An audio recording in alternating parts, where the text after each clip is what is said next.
Hai, Assalamualaikum warahmatullahi wabarakatuh. Jadi, pada pertemuan kali ini kita akan membahas mengenai perkembangan fisik masa dewasa awal. Nah, jadi untuk topik yang akan dibahas itu adalah yang pertama itu health and fitness, kemudian indirect influences on health and fitness, dan yang terakhir itu adalah physical changes.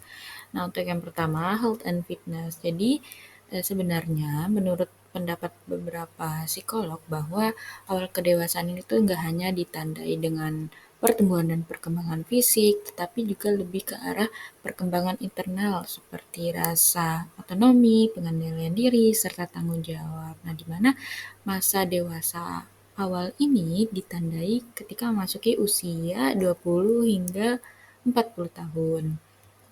Nah, kemudian kalau permasalahan atau isu-isu yang ada di masa dewasa awal ini, biasanya masa di awal ini adalah masa di mana seorang itu memiliki kondisi fisik yang prima, yang berada pada puncak kesehatan, kekuatan, daya tahan, serta berfungsinya secara maksimal sensorik dan motorik. Nah, makanya di masa dewasa awal ini banyak sekali atlet-atlet itu yang sangat prima gitu. Nah, kemudian juga kesehatan pada masa di awal dewasa muda ini atau dewasa awal ini ditentukan juga selain ditentukan oleh gen, juga ditentukan oleh faktor perilaku. Jadi ada beberapa perilaku positif yang dapat meningkatkan kesehatan dewasa muda, yaitu yang pertama, istirahat yang cukup, yaitu 7 sampai 8 jam, kemudian makan makanan yang sehat, melakukan aktivitas fisik, dan juga menghindari rokok, minuman alkohol, dan penggunaan narkoba. Nah, selain hal-hal positif yang dilakukan, ternyata terdapat juga nih hal-hal negatif yang sering terjadi pada masa dewasa muda atau dewasa awal gitu. Nah, yang pertama nih kematian. Nah, kematian ini biasanya pada masa dewasa muda ini disebabkan oleh mayoritas itu kecelakaan, pembunuhan, atau bahkan penggunaan zat-zat berbahaya. Kemudian yang kedua, permasalahan atau dampak negatif yang biasanya terjadi pada masa dewasa muda yaitu nggak memiliki asuransi kesehatan. Karena biasanya pada masa dewasa muda atau dewasa awal ini, kebanyakan individu itu berada pada tingkat kemiskinan yang tinggi.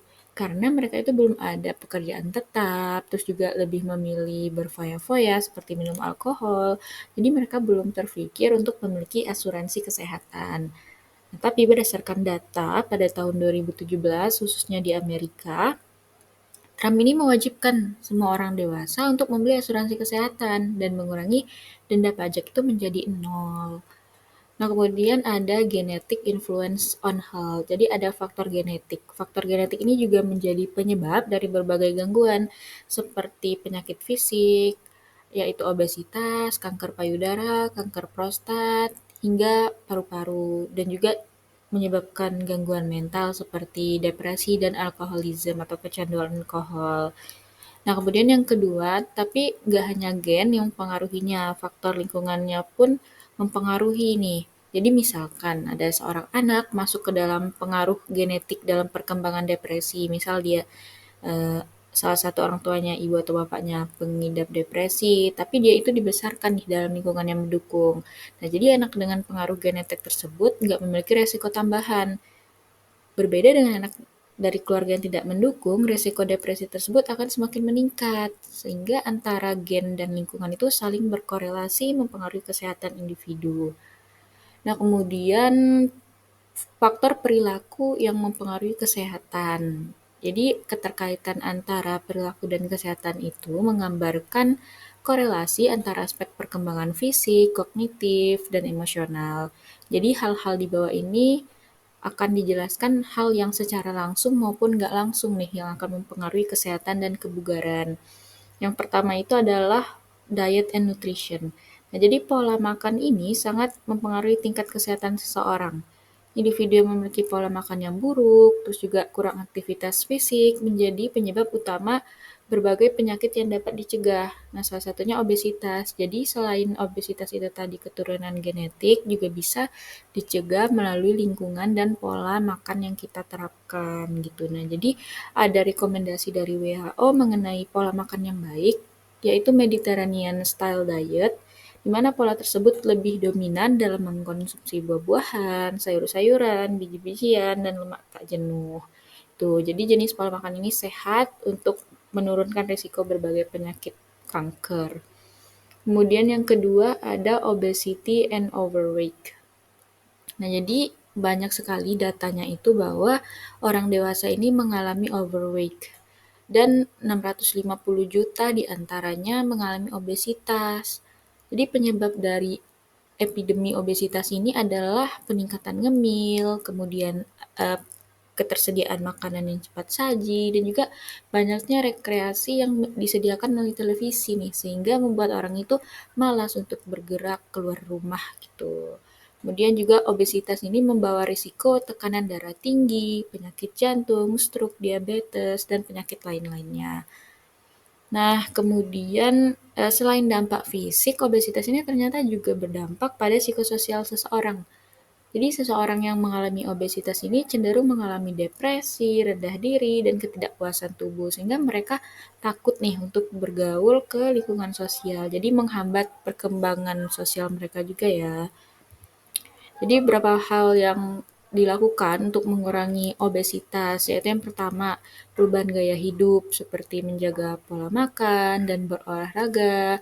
Itu jalan yang bisa kita tempuh secara manual atau secara individual. Nah, kalau untuk bidang kesehatannya itu ada direkomendasikan operasi bariatrik. Tapi untuk operasi bariatrik ini harus memenuhi kriteria atau standar tertentu. Jadi nggak bisa nih semua orang obesitas itu bisa operasi. Tapi ada syarat-syaratnya untuk bisa melakukan operasi bariatrik. Jadi operasi bariatrik ini adalah operasi yang dilakukan untuk menginduksi penurunan berat badan yang umumnya itu melibatkan perubahan rute atau pengangkatan bagian lambung gitu. Jadi dipotong lambungnya gitu.